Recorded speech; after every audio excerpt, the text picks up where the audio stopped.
بسم اللہ الرحمن الرحیم۔ السلام علیکم۔ ہر روز واقعات کے لیے چینل کو سبسکرائب کر لیں۔ حضرت عبادہ بن صامت رضی اللہ تعالیٰ عنہ سے مروی ہے کہ ایک دفعہ ہم لوگ حضور صلی اللہ علیہ وآلہ وسلم کے پاس بیٹھے ہوئے تھے کہ آپ صلی اللہ علیہ وآلہ وسلم نے فرمایا کہ ہم سے عہد کرو کہ تم لوگ شرک، چوری، بدکاری نہ کرو گے۔ پھر یہ آیت پڑھی کہ جو شخص بھی عہد کو پورا کرے گا تو اس کی مزدوری خدا کے ذمہ ہے، اور جو ان میں سے کسی ایک کا بھی مرتکب ہوا اور اس کو اس کی سزا دے دی گئی تو اس کے اس گناہ کا کفارہ ہو گیا، اور اگر کسی نے ان میں سے کسی ایک کا ارتکاب کیا اور اللہ تعالیٰ نے اس کو چھپا دیا تو اس کی بخشش خدا کے ہاتھ میں ہے، چاہے وہ اسے معاف کر دے چاہے وہ اسے سزا دے۔ حضور صلی اللہ علیہ وآلہ وسلم نے فرمایا کہ جب چور چوری کرتا ہے تو اس میں ایمان نہیں رہتا۔ اللہ تعالیٰ کے نزدیک چوری بہت بڑا جرم ہے،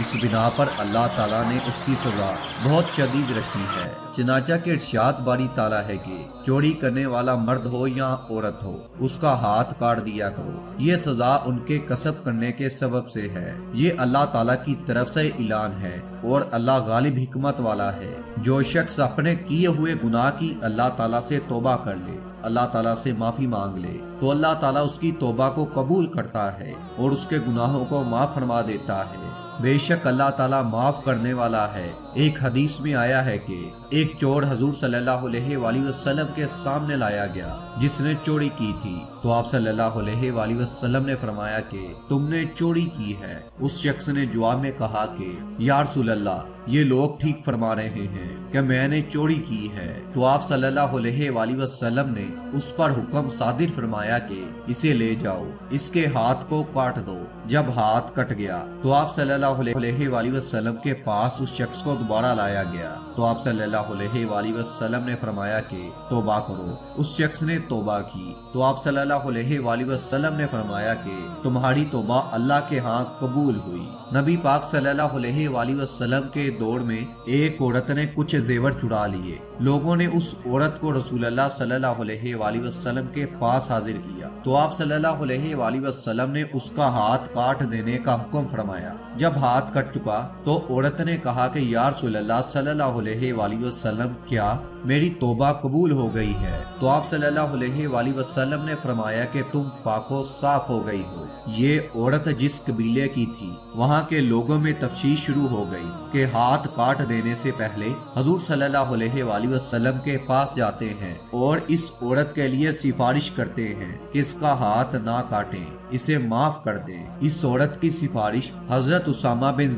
بن زید رضی اللہ تعالیٰ عنہ نے حضور صلی اللہ علیہ وآلہ وسلم کے سامنے رکھی، تو آپ صلی اللہ علیہ وآلہ وسلم کو بہت ہی ناگوارا گزرا اور غصے سے فرمایا کہ اسامہ، تم اللہ کی حدود میں سے ایک حد کے بارے میں سفارش کر رہے ہو۔ اب حضرت اسامہ رضی اللہ تعالیٰ عنہ حضور صلی اللہ علیہ وآلہ وسلم کا یہ فرمان سن کر بہت زیادہ گھبرا گئے اور کہنے لگے مجھ سے بہت بڑی خطا ہو گئی ہے، میرے لیے آپ صلی اللہ علیہ وآلہ وسلم استغفار کیجئے، میرے لیے مغفرت کی دعا کر دیجئے۔ شام کے وقت اللہ کے رسول صلی اللہ علیہ وآلہ وسلم نے ایک خطبہ دیا جس میں حضور صلی اللہ علیہ وآلہ وسلم نے سب سے پہلے اللہ تعالیٰ کی حمد و ثنا بیان کی، پھر فرمایا کہ تم میں سے پہلے لوگ اسی خصلت کی بنا پر تباہ ہوئے تھے کہ ان میں سے جب کوئی بڑے گھرانے کا آدمی چوری کیا کرتا تھا تو اسے چھوڑ دیا جاتا تھا، اور جب کوئی معمولی آدمی چوری کرتا تھا اس پر حد جاری کر دی جاتی تھی،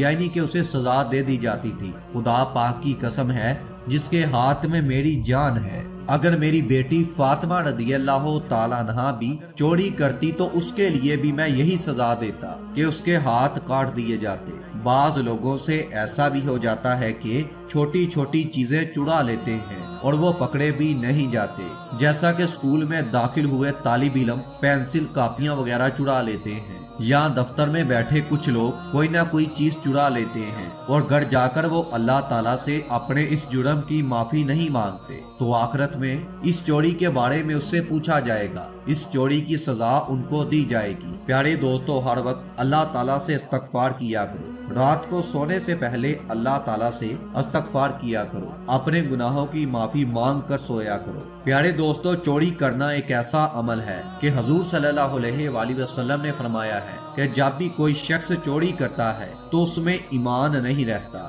اللہ تعالیٰ کا فرمان ہے چوری کرنے والے کو اس کی سزا دی جائے۔ اور نمبر 3 یہ ہے کہ خود ہی حساب لگا لیجئے کہ حضور صلی اللہ علیہ وآلہ وسلم نے فرمایا ہے اگر حضرت فاطمہ رضی اللہ تعالیٰ عنہا یعنی کہ میری بیٹی بھی چوری کرتی تو میں اس کے لیے بھی یہ حکم دیتا کہ اس کے ہاتھ کاٹ دیے